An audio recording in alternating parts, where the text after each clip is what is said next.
We told you so. We told you so.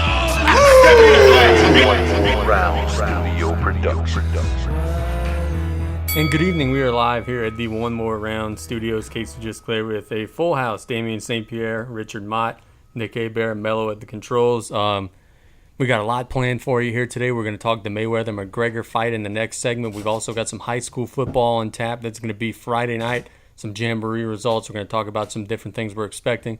Also going to talk some WWE. There's a lot going on. Lesnar and Strowman is on tap. SmackDown has some things moving and shaking. Enzo Amore is on 205 Live. We're going to break down all that stuff. But we got to start the show because, fellas, we are recording on Wednesday night. The college football season started this past weekend, but let's be real. The actual season starts on tomorrow. Tomorrow night, Ohio State's going to be taking on Indiana. It's sort of that opening night bash that they have to kick off every year. And then on Saturday, we're rocking and rolling with games up and down the schedule. Alabama's going to be taking on Florida State. Florida's going to be taking on Michigan. But, of course, the game everyone locally is interested in, LSU and BYU. There was some drama involving where that game was going to be played. Hurricane Harvey obviously did not allow it to be played in Houston where it was scheduled. It is now going to be in the Mercedes-Benz Superdome. Coach Ed Ogeron had his fan show tonight, his radio show. Got a lot of questions and a lot of different comments from people. It sounds like the Tigers are ready to play. And more importantly, fellas, it sounds like the Tigers are anxious to play in New Orleans. A lot of guys on the team from that area. I think this may end up actually being a good thing. The Vegas line shifted when the game shifted from 14 to 16 points. So Las Vegas at least thinks that this is advantage Tigers. What do you all think about the matchup? I think it's gonna be an excellent football game. Just kind of watching BYU over the weekend, that they got to play that first game against, was it Portland or Portland State? Portland State. Either way, we talked about last show how you could kind of maybe get the kinks out, and their defense is pretty stout. They got a nice defensive end that I don't know if he's gonna give Darius guys trouble, but I don't know if we're going to pound it, and you got to go long against BYU. You got to hit them deep, and I hope we could have enough consistency from the quarterback and our receivers to be able to do that. But you're talking about the move to New Orleans. Heard a soundbite from Darius Geis, and he is pumped up because a lot of players are from that area. And the drive from Baton Rouge is, it's not really that far. But you got to worry. I'll let him chime in before I start bashing New Orleans.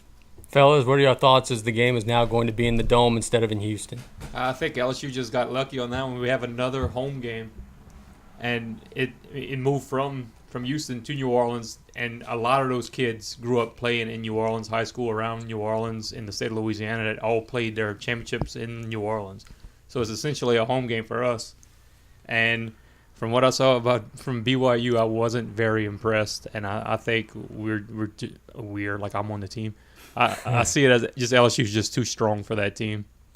Here's the question I have, and I guess we'll find out Saturday. Was that actually BYU we were watching on Saturday? It felt very vanilla. It felt very bland. It felt like they were kind of hiding some cards a little bit. They knew they had the game in the bag. I think we're going to see a better BYU Saturday than what we saw this past Saturday against Portland State. It's all going to be about LSU's offense because the two defenses are they're really good on both sides on both ends of the field, I guess you could say. Matt Canada is gonna. This will be kind of his first go around, obviously, and he'll get to kind of maybe show a little bit of what he could do and hopefully spread that BYU defense out. Like I said, the defensive end, the linebacker play. Just kind of reading a little bit this week on what to expect. A lot of reporters are saying that this may be one of the best linebacker cores that we're going to face all season. So I'm anxious to see what our offense can do against them. Moving the game, I don't know if that affects LSU more or BYU more or the fans more. New Orleans is not the safest place in the world right now, and I don't know if you could get a bunch of people from Utah to want to go down there because Lord knows I don't want to be there. But at the same time, moving a game like that, they had was that a couple years ago with the South Carolina game that moved from South Carolina to Baton Rouge? Sure. The people in the stadium, what do you guys think? Is it going to be a full house, being it's so close? But even when the game got moved to Tiger Stadium, it wasn't a full house, not even close. I think this is going to be. The thing about that South Carolina game, it kind of got moved at sort of the last minute kind of thing. People had already made some weekend plans and everything. everybody was waiting for LSU to be, playing this coming weekend. It's the season opener. I think it's going to be a full house. LSU sold their allotment of tickets, so that's $25,000 right off the top. BYU has not sold their allotment, but the folks selling tickets for the game have said they've got a deadline, and once they don't reach that deadline, all those extra seats will go in the open market. I think we're going to see a sold-out dome on Saturday. Yeah, Casey, I would like to be one of those guys. I'm definitely looking, keeping my eye open for one of them tickets. I'm looking for a steal right there. You would be looking for one of those tickets because we've been having a fishing trip planned for about a month now, and Mott's not going to come. So here's a question I got for you all. What happens if on Saturday LSU's offense against that good BYU defense looks flat? Let's say LSU wins 17-9, and it's an ugly game. LSU's offense struggles. How much panic is there going to be? Because everybody is looking so much forward to Matt Canada being the guy and this offense being, the next reincarnation of Texas Tech. What happens if it goes the other way and it looks ugly in that first game? When you're hanging out in the wintertime and you got a little fire going and somebody wants to really get it going and just throws a bunch of gasoline on that fire, that's what Baton Rouge is going to be like at a time like that. They are waiting. A lot of people are waiting to jump on Coach O just to give him a chance. People are going to look at BYU and kind of just say, it's BYU. You should roll through these guys. Last week I said 14 points was a bit less. Now after seeing that defense play and after just reading a lot too, I guess I'm just reading too much. We talked about that with the fight this weekend. Anytime that you're supposed to beat a team, you kind of got a little bit more pressure to look the part. So my expectations are slowly dwindling on a blowout. Mott, you've done some looking into this LSU offense, and I know that we've talked about Matt Canada a lot. What are you expecting to see from those guys on Saturday? I expect Canada to come out fast. He has, same thing what Damien said. There's a lot of people out there doubting the decision made by Joe Oliva to bring Coach O in. And I think he's there to back up the head coach, and I think he's going to come out fast. Casey, let me ask you this question. We talked about, the expectations and whatnot and what to expect. I know we all have this dream scenario of LSU coming out and firing the ball real quick, first possession. What happens if he runs a short side option? Oh, my God. I don't know the answer to that. I know what's going to be said in my living room. I know that. I know if we were coaching, we would come out the first play and run a short side option or a toss dive. Yeah. And then after that, we would go ahead and pound it just run our regular offense. So a little drama in LSU's camp is involving Darius Geis. He's missed a little practice time. Now, he's been a full go so far this week. Had his wisdom teeth out, missed some time. Coach O has said this week, we think he's going to play. We're not sure if he's going to play. I mean, he's been a full go Monday, Tuesday, and Wednesday. He's going to play, right? I mean, I think that this is just kind of head games that Coach O's playing, right? Yeah, it has to be. There's no way he lets him sit, especially a game. You open in your season, this sets the tone for the rest of the season. There's no way if he could possibly play, he's got to play.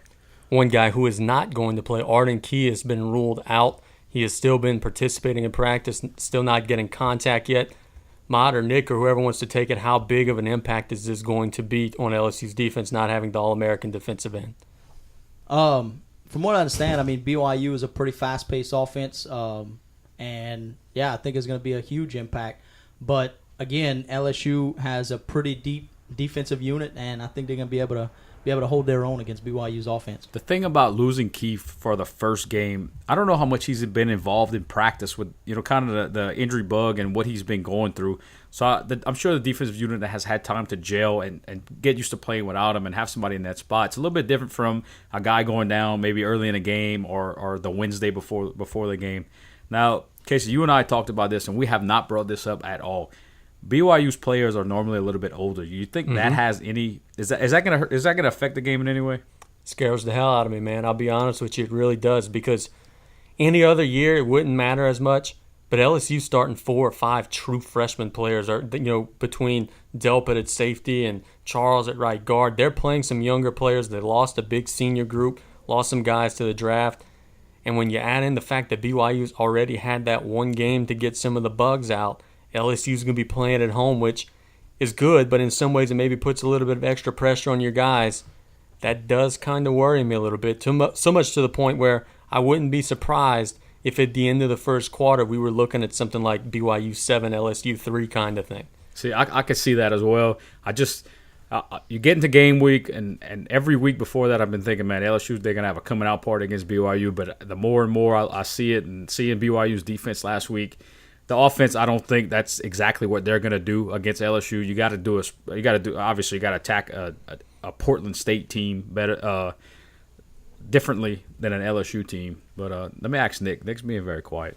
All these people coming in from Utah after the game, do you think they go straight back to their hotel room? I don't know. Probably so. I mean, they don't seem like the big party type, and if they do, they're missing out. I mean, they have a good chance to get stabbed. Mormons in New Orleans. So. Let me tell you something. I spent the weekend in New Orleans, and I didn't want to, but I went. Tell us your story. You've got a good Old Saint story. It's not an Old Saint story, but you were at Old Saint and something happened. Tell us about that. I'm not throwing Old Saint under the bus. Yeah, we love that Our guy, place. Jay Hargrave, they do a tremendous job over there. In fact, they got 54 beers on tap. Well, we went a little bit early, my wife and I. We just wanted to go walk on Bourbon Street because, 1 o'clock in the afternoon is probably the safest time to be on the street. Bourbon Street is under construction. There's a couple places at the beginning of Bourbon Street that you have about a 3-foot area to walk in, and it's not caged. Fenced in. I guess it should be caged in, but fenced in with a black tarp over it. You can't see much in front of you. That's going to be a dangerous place if it's packed like that. But anyway, we ended up going to Old Saint. I wanted to check it out. I've heard Jay Hargrave talk about it a ton on the radio and haven't had a chance to see it. But we walk out and the police cars and the ambulance start zooming down the street. That was a double stabbing 2 blocks away from Old Saint. That's always great. Yeah, so I was watching my back the rest of the time. Okay, fair enough. So shifting gears on a not related topic at all, we have a lot of great college football in week 1. We've talked at length about LSU BYU. What are some other games you guys are excited about most importantly? And then let's segue straight into this. If we were asked right now, if we were in Las Vegas instead of here in Golden Meadow, we're putting some money on who's going to make the college football playoff. Who are some of the teams that you guys like, don't like, have as sleepers? What are some of y'all picks right now? Preseason college football playoff picks. You pretty much have a playoff game going into week 1.5, I guess you could call it, whatever. The winner of Alabama Florida State is going to be in the driver's seat, and I'll ask anybody this question. They could chime in. The loser of that game, how affected are they after losing a primetime matchup in the first week? Really, the first week of the season. Does that affect your playoff? Implications? If it's Alabama, I'll say not at all, because if you win the SEC, you're getting into the playoff no matter how many losses you have. But Florida State needs to win that game, and they need to look pretty good doing it. So I guess that would be my answer, is it means more to Florida State than it does Alabama. Because Alabama's going to have more opportunities to make a statement later in the year. They're going to play, LSU and Auburn and some other really good teams. The ACC's down. Clemson's not what they were last year. Florida State, this may be their only chance to make a statement. They need this game. This is the first game of the season. You lose that one, you have a chance to roll off 11, 12 more wins in a row before you get into any kind of playoff contention. If you're going to lose, this is the time to lose. If you're going to lose to any team, Alabama's the team you want to lose to. I don't see it hurting them that much. But, I mean, if you lose a couple more along the way, your season's done. Another big game this weekend, obviously, is Michigan against Florida. Again, another neutral site game. That's, to me, that's the second most intriguing matchup of the week. Obviously, I think it's going to be a little closer than Florida State Alabama. That's almost a toss-up matchup right now. I hate Florida, and I think that everyone in Louisiana sort of echoes that sentiment. They've got 8 or 9 guys that are suspended. I don't know how it's going to go. I think Florida, for my disdain of their program, I think they are trending in the right direction.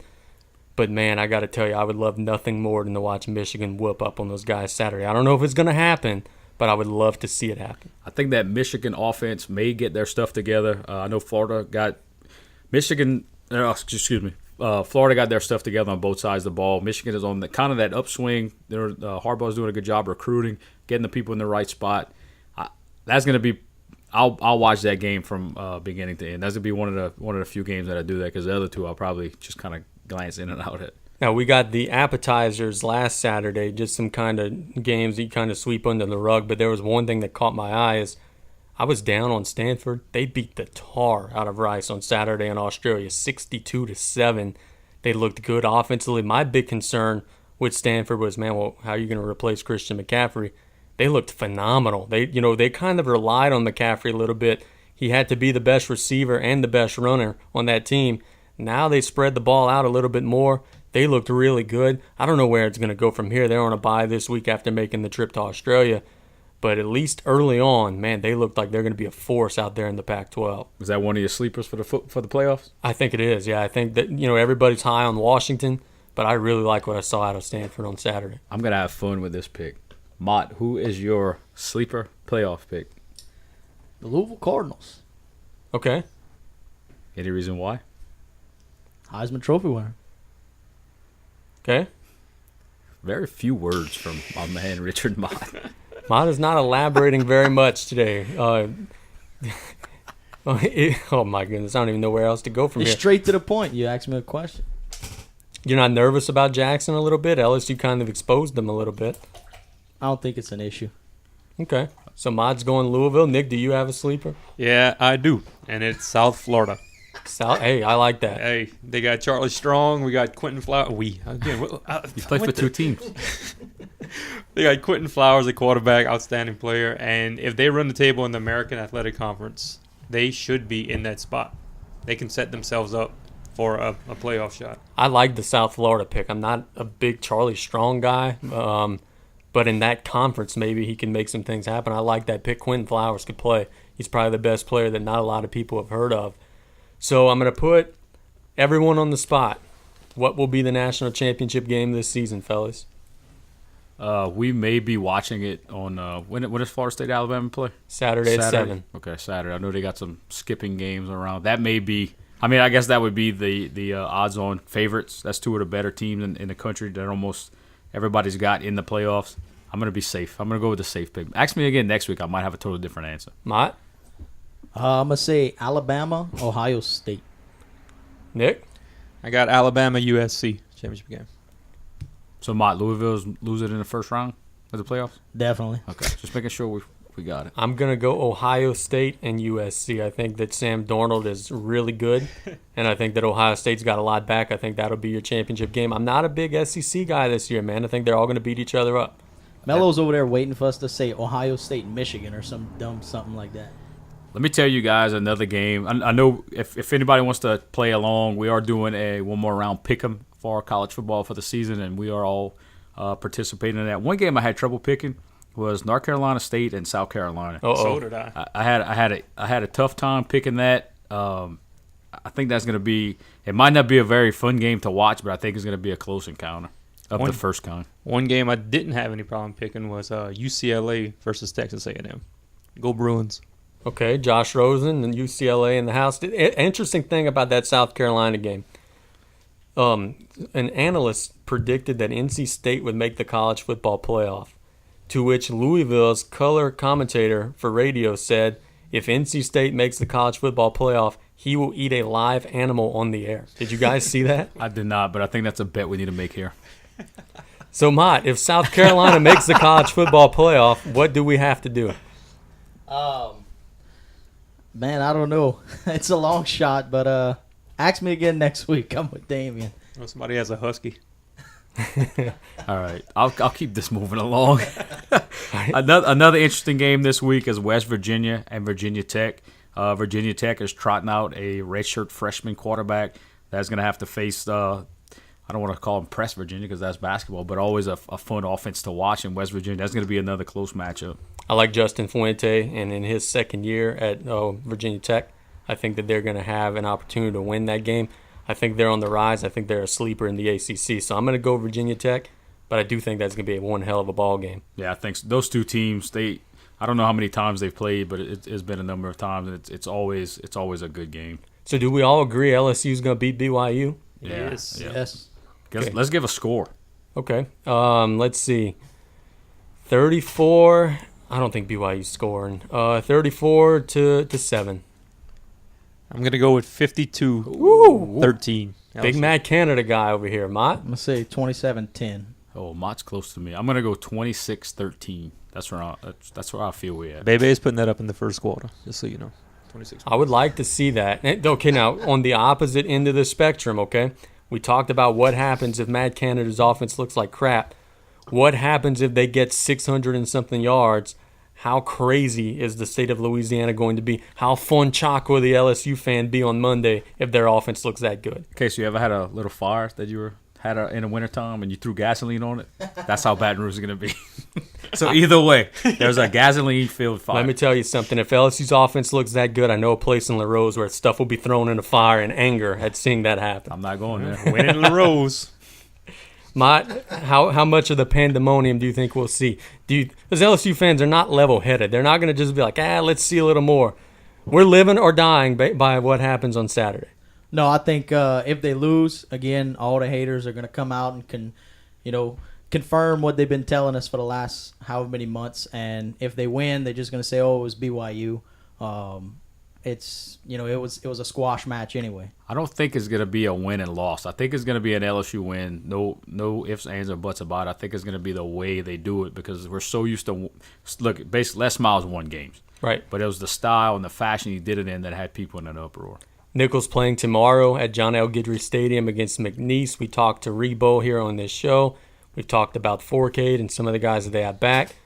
They're facing a very good opponent in the first game, an opponent that has waxed them the last 2 years. This is the only team that has blown Nichols out consistently over the last couple of years. Can they finally get over that hump and beat the Cowboys? I don't know. McNeese is picked by the media to finish third in the conference. They're going to be tough. Like I hate to hate on local teams, but I don't think they'll win this game. I think it'll be close, and they'll make a hell of a run at it. But if Coach Rebo could get into the fourth quarter and give themselves a chance to win the game, it'll be a mild upset. But I think McNeese has this. I'm hearing from people who know that Coach O is going to be at that game. Watch his twin boys play for McNeese. I heard he was not originally scheduled to be there, but with the game being in New Orleans, it's eased his schedule a little bit. So if anybody wants to get a peek at Nichols, want to maybe get a chance to shake hands with the old ball coach from LSU now, that'll be a good opportunity to do so. Nichols games are always a lot of fun. There's always an opportunity to see some really good talent. Both teams are going to have it. I think that's going to be one heck of a game. Mott, I know you were telling me you were anxious to maybe go out to that ball game. What are some things you're looking to see tomorrow? Yeah, I definitely want to go see it tomorrow. I don't know if it's just us talking to, the Nichols coaches and stuff, but I feel like there is a little buzz around Fourcade and Rebo this year. I think they really got a shot this year to beat McNeese for sure. It was interesting, and we'll take our first break in a minute, but it was interesting is that when Rebo came on with this, he was very honest. He's like, look, they beat the snot out of us the last couple of years. This is a game that we want to go out and get. So I think Nichols is going to be motivated, but, man, I just don't know if it's going to be enough. Let's take our first break. When we get back, we're going to talk the Mayweather-McGregor fight, man. We're not the kind of guys that like to rub stuff in people's faces, but we've got a little bit of stuff coming here. You're listening to One More Round. We'll be right back after this.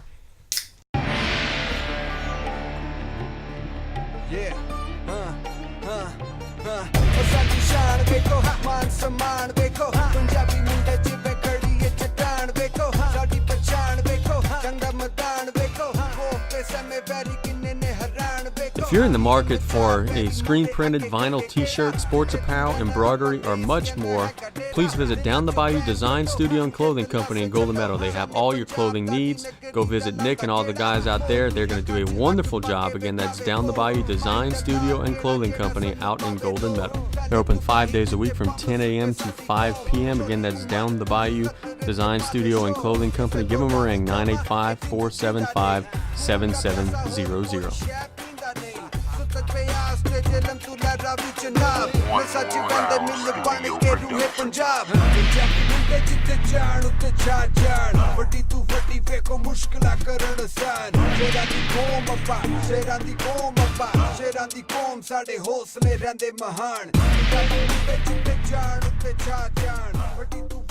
And welcome back to One More Round Studios. Casey just declared Damian St. Pierre, Mott, Nick. In the next segment, we're going to have DJ Rhett. We're happy to announce that we're going to have him on. Right now, we're going to talk about some boxing. The intro with Mr. Perfect, I think, illustrates it beautifully. Throughout the history of this podcast, we've been talking about the Mayweather-McGregor fight. We have all been on the side of Mayweather. We've had to hear all the social media or backlash. Oh, bro, he's going to get that one punch. He's going to get knocked out. We've had different bets being made and different text message boxes and everything like that. Lo and behold, McGregor had his 30 minutes of fame, and it was, coincidentally enough, exactly 30 minutes because he got knocked out in the 10th round. Fellas, as we were watching the fight, we all sort of had the oh crap moment early when he came into the ring. He didn't look terrible early on. He won a round or two early.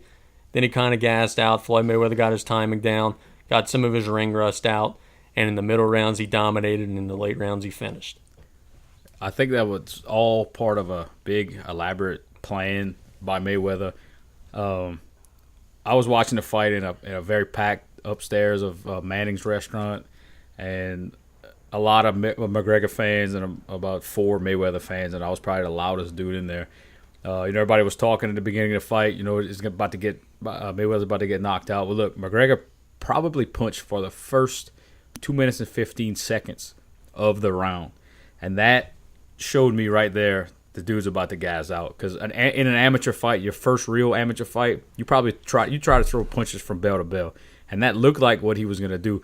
The only thing that worried me during the fight was Mayweather giving up rounds at the beginning and maybe not having the power from a 150-pound guy to knock out a 170-pound guy. The size difference was unreal when at the start of the fight. But you can't throw punches for 3 minutes of every round. It's just not possible, especially in a 12-round fight. Mayweather walked him down, something we haven't seen in more than a decade. And towards the end of the fight, it was a dominating performance by Mayweather, because after the 4th round, McGregor had his mouth open. And look, he was landing some shots, but the fact that, again, a 150-pound fighter was just standing in front of a 170-pound grown man, McGregor, if you see his footwork was nice. As far as moving around the ring, his jab was nice, but he had zero power on his shots. And that's because he wasn't using his legs at all. It was all arm punches. It was just quick little shots. And you could see the difference when Mayweather would hit him. It was flush shots, and Mayweather's like a surgeon out there. He was hitting, I don't know the punch stat numbers, but his punch, I know he was not out. I know McGregor out-punched him, but right there it's quality over quantity, because Mayweather was very precise, and especially after that 4th round, Mayweather just kind of turned it up, and his dad in the corner pretty much told him, look, you can end this fight whenever you want to. I'm glad he drew it out. I'm not happy with the stoppage at all, because McGregor was done. And I don't think he had anything left in him besides if he made it through the round to sit there for a minute, he would have the first 30 seconds of the round maybe to make things interesting. But after that, he was just getting demolished. Fellas, some final thoughts. I was kind of surprised by the fight going so long. I was, on this podcast, I said I think it was a second round knockout, second round TKO I called. So like first couple rounds, I'm like, what's he doing? What's he doing? Stop! Start throwing some punches. But after a while, kind of figured that he was just letting him gas himself out. But that uppercut McGregor landed kind of gave me a scare. And later in the fight, when he landed that body shot that was low, and Mayweather kind of went down in the corner, like I had that butthole tightening moment at that point that I was like, oh no. The biggest thing to me with 2 fighters walking into the ring was the size difference. Yeah. Mayweather naturally is 150 pounds, and he didn't gain much weight, and McGregor did a hell of a job losing weight and then putting it back on. He was physically stronger, but when you don't know how to box, you're just going to throw those arm shots. And, yeah, the uppercut was a well-placed shot, but it didn't have anything on it. So you could tell Mayweather, I don't even know if he backed up after he took that shot, but that's the difference between an amateur and a professional. The fact that it went 10 rounds, there's a little story going around that Mayweather may have not tried to put $500,000 in over 9.5 rounds for a stoppage. The story is that he went to place the money. The book didn't know if it was legal, so they didn't let him put it on. So I'm guessing he gave it to somebody else to go put it on. So he might have made another $1 million out of the fight. You see all these stats. Oh, well, McGregor landed more punches than Pacquiao did, than Shane Mosley did. Do you make anything of that? But I don't. I mean, those other fights were far closer than this one was. I think a lot of it was meaningless shots. Yeah, there's no doubt. It was, and that was strategically planned for that. And once Mayweather figured out that he had no legs in his punches, that it was just arm punches, he had no reason to be afraid of anything he was doing. If you watch any Mayweather fight, the biggest hit on him is that he doesn't come forward, he doesn't punch, he doesn't fight, that he boxes, which the sport is still called boxing. So in that Pacquiao fight, he was moving around the ring because Pacquiao was a damn good boxer, one of the best of all time, and he had power that he knew how to use. McGregor was an amateur, and for all the trash he talked about knocking somebody out, he moved backwards a whole lot. Yeah, and that's Mayweather style, moving back, like not running like people accuse him of, but moving backwards, playing the defense and not getting hit. And he totally switched that up to be the aggressor in this fight, which surprised me. And I guess kind of it should have shut up some of his critics that he went forward for the better part of the fight and just he took shots, but he was landing shots. He was taking shots to give shots. This is not something that Mayweather usually does, but he did it and he finished them off. Do we have to see any more of Floyd? I mean, I left this fight thinking, yeah, he beat McGregor, he proved us right, but I left it also thinking this guy's not as good as he used to be, kind of thing. I think he has definitively lost a step. He's 40 years old. Right. I'm 34 and I've lost 5 steps. So right. I can imagine. I'm sure I don't live the lifestyle he lives. In fact, I know I don't live the lifestyle he lives. He's done. You could tell him that was his swan song. He was done. The way he was acting, he was even nice to Larry Merchant at the end of the fight. So he's done. He's gonna from the press conferences after, he's gonna go ahead and go into the management and training side of boxing and trying to help the younger guys out. And that's the right thing to do. He left on a high note, and he could have left on his last fight a high note, but this was an event. I've not been this excited watching a professional boxing match in a long time. And it was a spectacle. People paid to see it, and it was good for the sport. It left the MMA pundits, I guess, still with I don't know how, but I guess something to hang on to. A lot of people on Facebook, and listen, I trolled that from the end. As soon as referee Robert Byrd waved his hands that he was stopping the fight, the trolling began, and I didn't stop for a full 24 hours. These MMA guys are just holding on to for dear life now. Mike, give us something here. What were your thoughts as you were watching the fight? No, I think it definitely closes the door of the Floyd Mayweather saga. I think this is definitely going to be the final match we see by Floyd Mayweather. Conor McGregor, I doubt but he's never going to step foot in a boxing ring again. And then I highly doubt he's going to go back to the UFC. I think we also discussed through earlier podcasts that he may or may not be in a deal with possible Triple H and WWE. But, yeah, I think that's definitely going to be the last we see of Floyd. You don't think he's going to box again? I think he will. McGregor or Floyd? McGregor. No, I don't think he's going to box again. I disagree. Yeah. I think that 0-1 record is going to bother him. Right. I think he's going to box again. I just hope, listen, if obviously if you train and you get an experience, you got experience with one of the best fighters that ever lived. Don't go and try to fight one of these young bucks in a 10-round fight that is just not 40 years old and not 20 pounds less than you, because you're going to run into a buzzsaw. But go take, go take a few fights. If that's what you want to do in box, take a couple fights, get your ears wet. Or what is wet behind the ears? Yeah. What is that? It's your feet wet. Feet wet? Whatever. Go get some experience, young man. You're all right. You're 29 years old. You fought a hell of a fight. There's some scrubs you could beat. Just don't go in over your head before you're ready. And that's the thing. I think McGregor's ego is not going to let him box these like you said, these chump guys. He's not going. His ego is not going to let him. He's going to want to be in the ring with a name guy, and I don't see him doing it. So now, quote unquote, the real boxing match, like we've been billing it here, that's the next thing on the agenda, Canelo and Triple G. Man, I got to tell you, I think we were wrong. I think that our big argument has always been, well, if you want to see, a circus, watch Floyd and McGregor. If you want to see, a real boxing match, watch Canelo and Triple G. This Canelo Triple G fight is going to have to do a lot to entertain me more than the Floyd McGregor fight did. I had it pegged wrong. I thought it'd be a boring kind of McGregor looking foolish, Mayweather kind of toying with him. It was actually a pretty good action fight. And Mayweather did that by not boxing him. He went to fight. he waited a couple rounds and got McGregor winded like he knew he was going to do, and he brought the fight to him. And that's a credit to Mayweather, something we haven't seen in a long time. I have no idea, and I've said this many times here, I have no idea who's going to win out of Canelo and Triple G. Do you guys have any leans at all? I think my mind changes daily on this, but I'm thinking Triple G's going to win. He has so much that, I don't know, potential that, I mean, we've seen a lot of Canelo Alvarez, but I want to see Triple G win. I want to see him take over. He's the new guy. But he's older than Canelo, though. That worries But me. he's just coming up, like, not just coming up, but like major on the scene. I could get you there. Now, the one concern I would have from Triple G's perspective is when Canelo fought Floyd, Canelo was spooked early, and late he was the better fighter. Rounds 9 through 12, if that fight goes 15 rounds, we may have a different outcome. I'm a Canelo guy. I have been, and the only fight that I didn't pick him to win was that Mayweather fight. And he's big, he's strong, he knows how to cut weight, he's got some power, and he could take a shot. I think it's prime time upset for Triple G.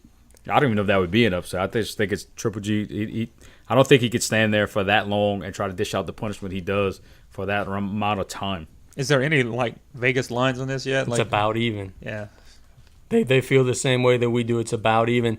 Is this a must-win for both guys? Canelo already has the loss. Triple G, I believe, is undefeated. I think Yeah, that's he's the undefeated. mystique with Triple G that I was talking about, the undefeated record. Canelo already has that loss, so.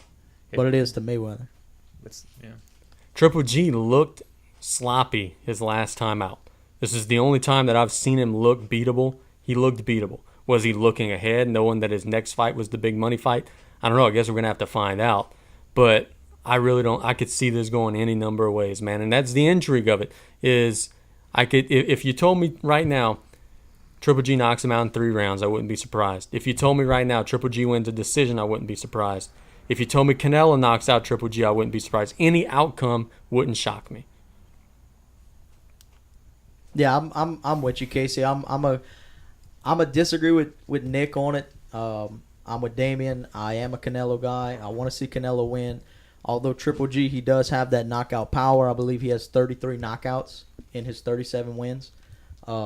He's definitely the one guy to beat if you Canelo Alvarez. But who's fought the better level of competition? I mean, No doubt definitely Canelo. Yeah, that's a no doubt. Is the stage gonna be too big for Triple G? Maybe it will be. Look, early in that Mayweather fight, Canelo looked spooked. So it does take a little while to get used to that. So if Floyd is now out of the picture, who's the next guy? Is it the winner of this fight here? Is it Terrence Crawford? Is it someone else? Who's Crawford. the next guy? I think it's the winner of this fight. This is a major fight. It might not be a major fight on like pop culture Pound for scene, pound. but in boxing, this is as good as it's gonna get. And whoever wins this is the king right now. You'd think that those guys could? Well, I don't know what the weights and everything are, but Terrence Crawford looked really freaking Yeah, good. I'm with you, Casey. I know these two guys are. I mean, they're really good, but I don't even think Canelo is up there with Crawford. I think Crawford is definitely the pound for pound best Now, boxer. here's we've my ever seen. question about Crawford. And look, I'm with you. I think that Crawford right now is probably the best. Can he win when he's not fighting in the cornfields out in Nebraska? Can he win in a casino in Las Vegas or in Atlantic City or whatever it may be? I would like to see how he responds when he's not in his hometown. Y'all are all sleeping on the last Olympic gold medalist from the United States, is Andre Ward.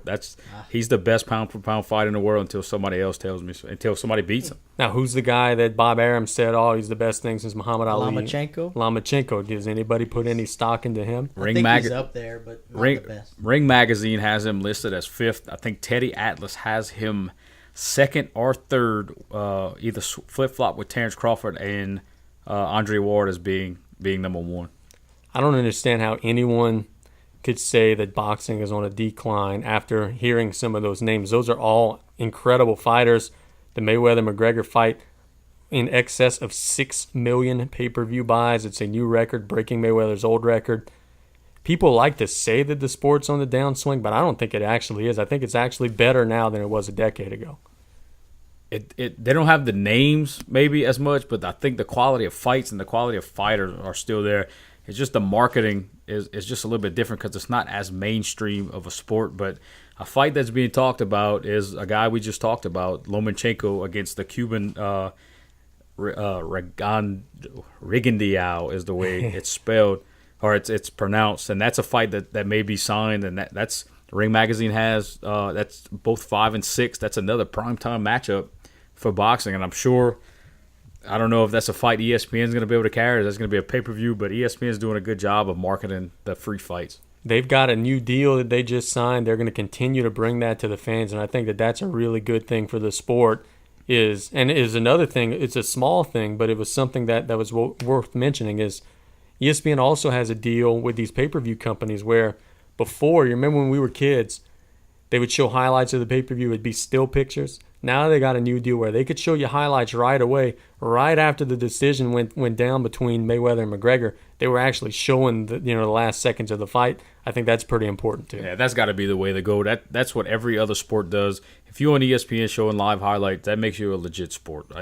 That's just the way it is. No doubt. Let's take our next commercial break. When we get back, we're going to talk to DJ Rhett, who's going to have some interesting things to say. Anybody who does not know who he is, check him out on Facebook. We'll be right back. You're listening to One More Round.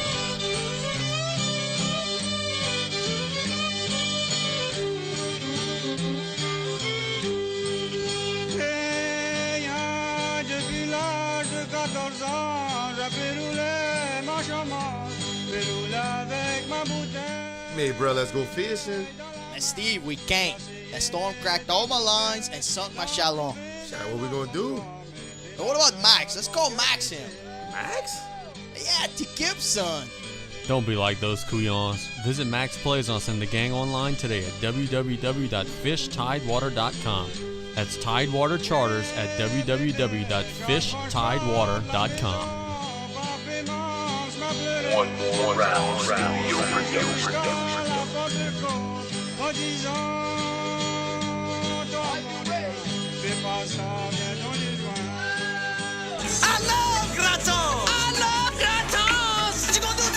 Man, that's a lovely accent you got there. Do that? Golden medal? Well, good day, Sha. Let's put another tomato in the gumbo. Tomato in the gumbo. And welcome back to One More Round Studios. Casey Gisclair here, and on the phone lines we have a really special guest, DJ Rhett. You guys have probably seen him on Facebook and on the internet. Makes a lot of really cool videos and everything like that. Man, how you doing today? Well, I'm doing well. How you guys doing? Doing just fine. And hey, look, man, the first question I want to ask you right out the gate is, how'd this all start, man? Like, is this something that you've been doing for a while? Is this an idea that you have with your buddies? I mean, the videos are funny and you're making a lot of people laugh around the country at this point. How did it all start? Well, I've actually had a knack for doing a lot of video and audio dubbing since I was little. Actually, I was like when I was 10 years old. My brothers would ask for Connect 4 or Battleship and stuff like that. I asked for a video camera, and that's what I got. So Santa brought me a video camera, and cool. I went every which way I can go with this video camera, filming bad weather, filming me being the meteorologist, doing just all kind of corny and goofy stuff. And as I got older, I started getting a little better at it. I took a couple of classes on it in college, and I actually wanted to go into this profession, doing producing movies and being a radio personality or some type of VJ on, MTV. I wanted to use my personality in front of the camera, behind the camera, in the editing room and all of that stuff. But, I punched out a couple of kids, reality set in, and I'm like, I can't really do this on a full-time basis. I got to get a real job, so, and it just blossomed from there. I mean, now that I have, I'm working with a company called Kid Energy USA, and we do a lot of outreach programs for kids. We have video equipment, audio equipment, and the guys that I work with, my graphics designer and my music composer, we just, on a spare time, we walk in there and we just do it. And the first one we did was Forrest Gump. We did Norris Lump and just put a Cajun spin on it, and we had 250,000 views, and we said, man, we got something here. So we started doing it. Now, I've done other videos, just like, Snapchat filters and, just random silliness before, but this kind of caught, and hence the y'all catching thing. So, but that's it. I mean, we just, it started out as a joke, and when we got 250,000 views on our first video, we said, man, we got something here. Let's do another one. And it just the demand kept getting bigger and bigger. So we kind of challenging ourselves to do one a week. So, I'm sure y'all watched the one just recently with the Macho Man Randy Savoy and Knock Brogan. We did that yesterday. It took us like 20 minutes to do that one. We just went in the studio, knocked it out, and we posted it tonight. And it's I laugh at it when I watch it because it's so ridiculously funny. But yeah, that's how it started. And so we hope to keep this thing rolling, and maybe blow it into something, God knows how big it can get. So, look, we got a couple people here, and, look, we're all big fans. I don't know if an hour goes by we don't quote a DJ Rhett video, but I got a question. Do you do all the voices? No, I do one voice, and the other guy that does it, we call him Stick. His name is Josh Mount. And he has that high-pitched voice. He Hulk Hogan voice. So the latest one, he did Hulk Hogan, yeah. He kind of knows what to do, but he'll like look to us for guidance, like what to say. So we tell him what to say, and he just puts his own little spin on it. And let me tell you, it's like without him, I don't think it would be as funny, because he's just got that high pitched voice, and it's hilarious. So he does like the crazy Cajun parts and the girl parts. And I do everything else. So who did like the Macho Man? I did the Macho Man. That was on point, Macho Man. Who did the crushed up Molly with a splash of booms? That's Josh. Man, that's stupid. And we just think of random stupidness, like just whatever comes to mind. I'm like that doesn't make any sense. And and he says, I don't care. It's funny, And I said, yeah, it is funny. So we just go with it. Half of the stuff we do doesn't make sense, but it's funny, So. Yeah. So we actually right here in the studio at the Tomato Gumbo home in Golden Meta. So one question I want to ask is, you mentioned MTV earlier. Any update on that deal you got going on with them? Yeah. Actually the first episode of Clickbait is going to feature one of my lawnmower lip sync videos. I think it's the one with the 90s flashback. I did a playlist of 90s, just strolling around, cutting the grass, and with my beats on, and just lip syncing to it.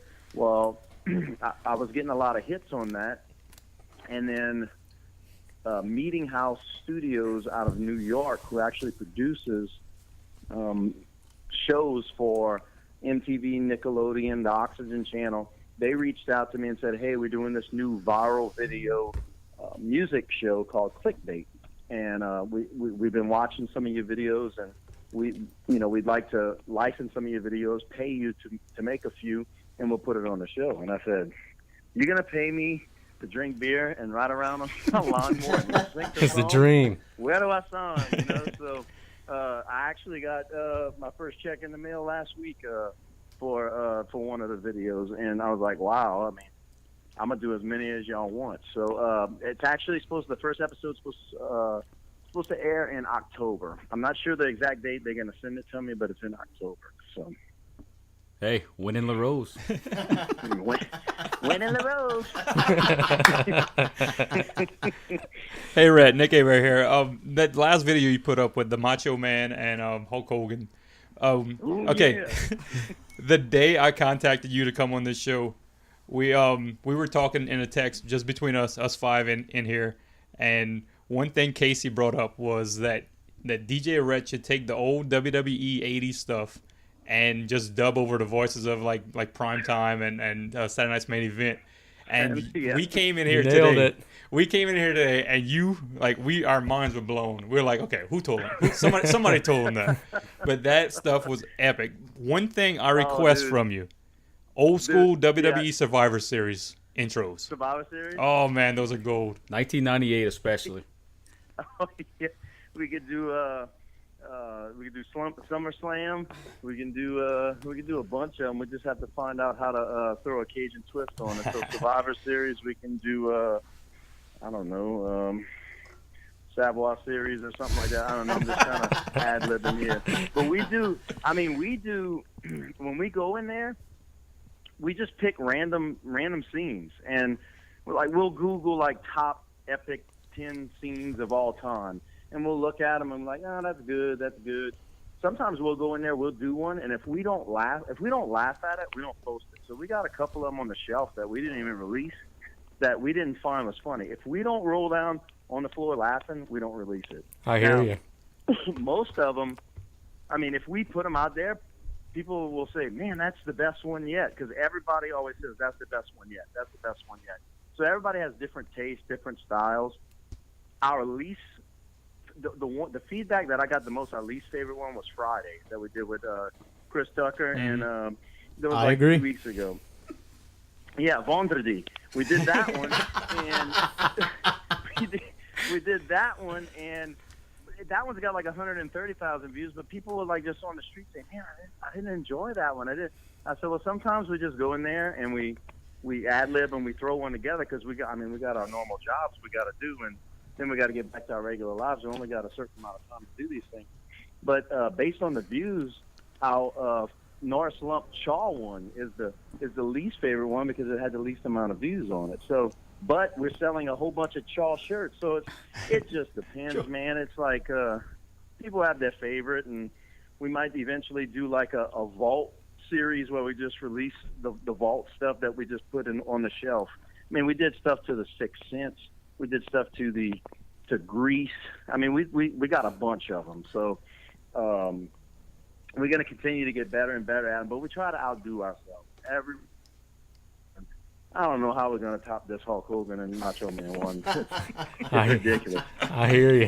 Hey, man, let me ask you a question. How much scripting is involved? Do you guys plan out what you're saying, or are you just winging it out there whenever you're live? We wing it. We wing everything. We go in. We don't script anything out. We walk in there, and we just watch the scene, and we feel what's going on in the scene, and we're like, hey, maybe we should do this. Like for example,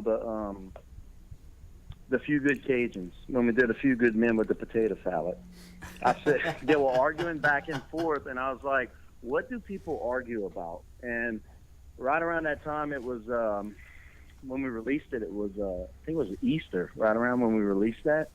And I was like, man, we had a conversation at the family gathering of, man, you can't reheat the potato salad. And that's always, it's not at my house, just at my house or probably y'all. It's at every South Louisiana house during the holidays. Yep. You can't reheat the potato salad. You got to eat that cold. You can only eat it warm when it's right out the pot. It's just, that's a conversation. So I was like, we need to do that. And me and Stick went back and forth at it in the studio. And the guy, Aaron Goforth, the guy that's our music producer, he's from California, and he's like, that's not funny to me. And I said, because you're from California, it doesn't make sense to you. Like, so when we posted it, it went crazy, and they were like, people, it opened up a whole Pandora's box of can you reheat or can you not reheat. So we made shirts, check yes or no, do you reheat it or you don't. And I mean, we sold I think 30 shirts. It's hilarious. It's fun. We're just trying to tap into every Cajun situation and just exploit it like through the roof, like just make it like totally absurd. So, and it's working. So,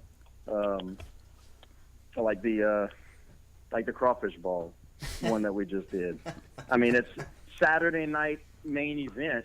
Every Saturday night during Lent, you're gonna have a crawfish ball. So we're like, let's do that, and. The whole hand thing we're watching is like he's got spice on his hand. You don't want to touch the other guy's hand. We just went with it, and it turns into something magical, So man, that's stupid. It's hilarious. I got a question. You talk about the feedback you get from the videos. Is it a little different going out in public now? I know you do a lot of Snapchats and whatnot, and people kind of see your face and you're a recognizable figure. Is it different going out in public? Oh yeah, it's very different. I'll walk around and I'll hear up to buy Redbird. May you reheated it. Like I'll hear stuff like that, and I'm like, this is crazy. And then, people will just come up to me and say, I know this is crazy. And you might think this is a little weird, but can I take a picture with you? My son loves you and blah, blah.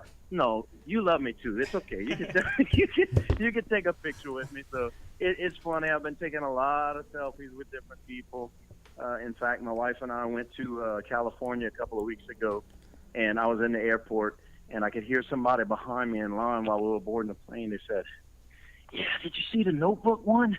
Did you see the note? And the Sandlot's my favorite one. Sandlot's and then really so I good. turned around and I looked, and they went, it is you. Like, that's why we were talking about it. I'm like, it's crazy. But, I mean, look, I embrace it, and I'm not going to be one of these guys that are like, whatever. Without all these people liking and sharing the stuff, it wouldn't be what it is. So, snap away, take pictures. I mean, I'd be lying to you saying if I didn't like, that I didn't like it. I love it, So without the fans, I'm nothing. So. All right, Rhett, switching gears here a little bit. We all kind of made our predictions earlier. We know you're a local to Louisiana here. What you think about LSU BYU this year? Oh, on Saturday? Yeah, on Saturday. Yeah, LSU's going to beat the crap out of them. I mean, it's everything that I've seen so far. BYU, they kind of just, I mean, they're rebuilding. They're switching more to try. They're trying to go more defense than they were offense. I mean, they lost a lot of players. LSU just, I mean, they're always going to have a stout defense, and I mean, they're going to kill them. So, and God bless those guys coming over here because of all the devastation that's been going on in Texas. My heart goes out to them, and just get away from all that mess. Come to New Orleans and have a good time, even though they're going to get beat down. Have a good time. Have a couple of beers and some crawdads and some good food, and get away from all that mess over there. Because honestly, we got to return the favor to them because they did it for us for Katrina. So, y'all come on over here. So enjoy yourself. So. DJ Rhett, you can't possibly be more Cajun than Coach O, right? Not even in the parody form. No. In fact, we did a. I'll give you a little secret, something from the vault. We did a LSU Alabama dub already, and it's ready to go. But I'll give you a hint. It has to do with Tombstone, the Western movie Tombstone. Coach Joe's going to be Val Kilmer, Doc Holliday, and Johnny Ringo is going to be Nick Saban. So it's hilarious. So it's done. It's on the shelf. It's waiting. So I did Coach Joe, and they got they don't. We got a great defense. We got to do it. Yeah. Like that guy. I don't see how he could talk at the end of the game. So it's crazy. All right, Red, we got a question come in from one of our fans, Big in Fouchon. He wants to know, in the Sandlot video, are Duplantis and Porsche actual names of South Terrebonne baseball players you knew? And if you had the first pick in your fantasy football draft, who would you go with? All right.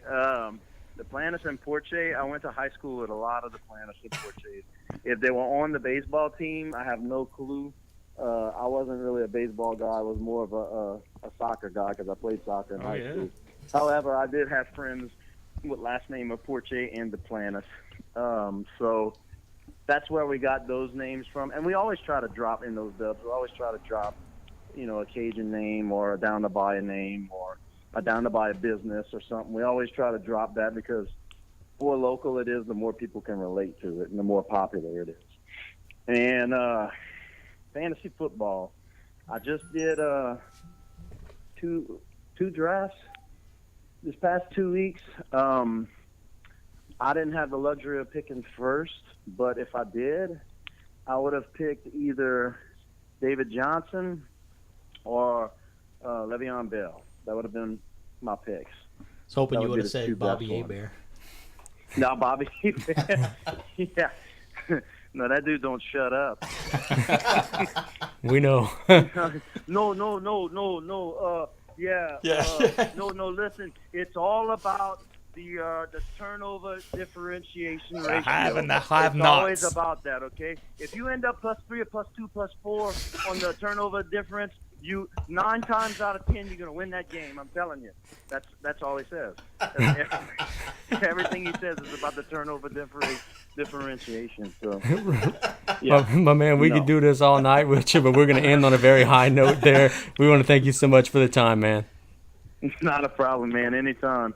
And who dat and go LSU. And we're praying for the guys in Houston. Y'all be safe out there. And if y'all need anything else, give me a holler. Y'all continue to watch, like, share the page. Love you guys, and thank y'all so much. There we go. Thank you so much for the time, my man. All right, bud. That is Have a good DJ night. Rhett joining us. Man, I don't know that we're going to do a better interview than that. That was a whole heck of a lot of fun. I liked the ability to do impressions just on the spot like that. We got a Coach O, we got a Bobby Hebert. That was pretty fun. I think that the listeners are really going to enjoy that. Hey, we got some hot scoop on the Tombstone LSU Alabama video. Fellas, Nick, kudos to you for lining that up for us. DJ Rhett's a soccer guy, man. Does that make you like him a little more? That's the one thing that caught my eye when we were texting back and forth, trying to get him on the show. He said he had soccer practice. I was like, hey, I like this guy. I tried to get him to do a dub of the Ladybugs with Rodney Dangerfield. Hopefully that comes out soon. Hint. The whole wrestling thing really did blow our minds, but I promise you, I'll put screenshots of the damn text if you guys want to see it. We were talking 1980s WWE promos. Then we show up here today. I thought they were joking. They said, man, he did it. He put it. Sure enough, Hulk Hogan and Randy Savage. It's a great video. Check it out. We're definitely very grateful that he joined us today. I hope he would be, pleased that most of his videos we're using in some of our intros. Yeah. If you want to go back and listen to some of our archive podcast shows. There we go. So let's take our next break. You're listening to One More Round. We'll be right back after this.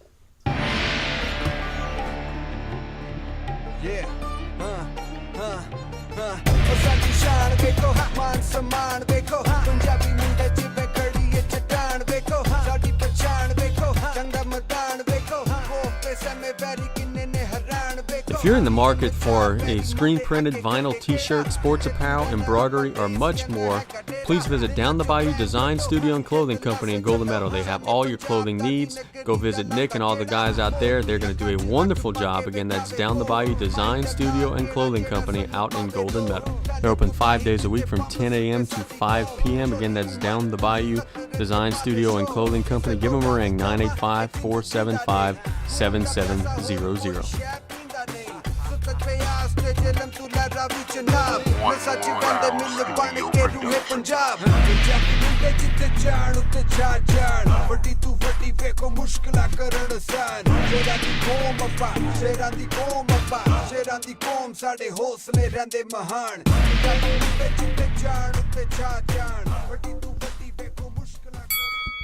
And welcome back to One More Round. Casey Gisclair here with the fellas. We want to thank DJ Rhett. That was one hell of an interview. We'd be remiss if we did not talk some prep football. The season is starting on Friday night. I had an opportunity to go to the Jamboree, the Thibodeau Jamboree. Saw two really good games. South Lafourche beating the tar out of White Castle, quite frankly. Then an upset Central Lafourche beat Thibodeau in the second half of that Jamboree. I think that this, all the coaches every year say this, but I think this year it actually holds true. Every local district's wide open. I think 4A is wide open. 5A, the river schools are still, the top dogs, but Central Lafourche did better than I thought they would at the Jamboree. Thibodeau's got a lot of, gifted players. I truly think that we're going to see some results on Friday nights this fall that we're all going to kind of look at and be like, I don't know where the hell that just came from. Yeah, that Central and Thibodeau game, the score, I wasn't there to see the game, but it was a little closer than I expected. Everybody was kind of anointing Thibodeau as one of the top teams or the top team in the parish, and then Central kind of sweeping them under the rug. But just reading over a few things, David Robinson looks like he was impressed with a 9-yard touchdown reception and returned a kickoff for 90 yards. Hey, look, you come on the show, you almost come on the show, and you show out in your first game. David Robinson followed that up in the scrimmage. He had 2 interceptions and also a long reception for a touchdown. So you could see the blueprint right away. Returning kicks, intercepting passes, catching long passes. He plays quarterback. They need to keep him upright. Pondexter's out for the season with an ACL injury. the Trojans have to keep Robinson upright. He's going to be doing a little bit of everything for them this year. All right, that's enough Central Lafourche talk. Let's get to South Lafourche. Casey, give us a few things that you saw Friday night that made you excited about the Tarpons football season. A lot of guys get the ball.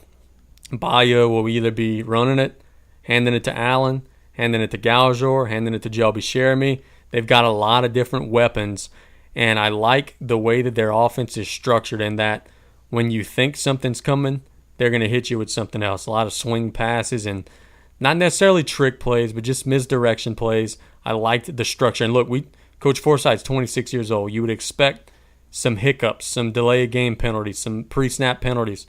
None of that in the Jamboree. They were very organized, and that was good to see. Okay, so you gave us a couple things there on the offense. Are you? Am I getting a little concerned? No, Okay. not at all. How did our defense look? The secondary had some problems. They gave up 2 long passing plays.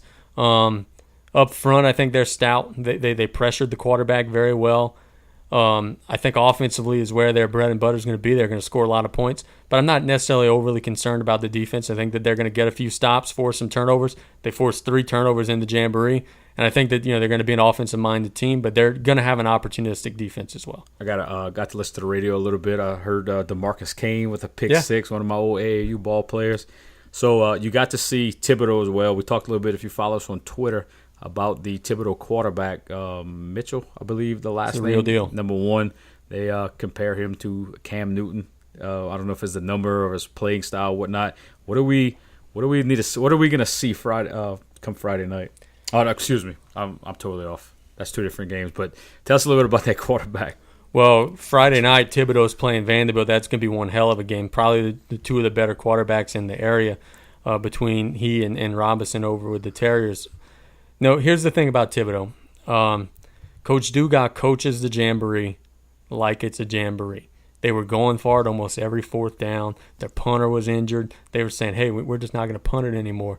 If they would have had – they set themselves up for some bad situations by some of their decisions that we would never see in a regular season game. I'm not making excuses at all, but you do put a little bit of an asterisk there. Look, this is the same Thibodeau team that also lost to Assumption last year in the Jamboree for some of the same reasons. They have a tendency to not necessarily throw the game, but to do some things that you wouldn't see them do in an actual game. Hey, look, that's what the Jamboree's for. Work those kinks out, get those guys some time that maybe not normally see the field on a Friday night. Maybe get them a little confidence. So you speak about confidence here. South Lafourche got a tough one on Friday night coming to Galliano. They always tough. De La Salle. They haven't talked about earlier. They haven't lost a game in a regular season game in 3 seasons. What do we expect on a Friday night? A good team, a very physical team, a very well disciplined team. There's a lot of concern around Louisiana right now because, quite frankly, with the weather, teams have not been able to practice outside as much as they would have liked. De La Salle's not going to have any of those fundamental problems. They're going to be ready to roll. This is a dome-tested team. They've made it to state championship games. I think they actually have lost in the last few of them, but they've been there. And we're going to get a good measuring stick right away. Look, South Lafourche scheduled this game because it's a good power points game. You're going to be facing an opponent that you know is going to get 8 or 9 wins at the minimum.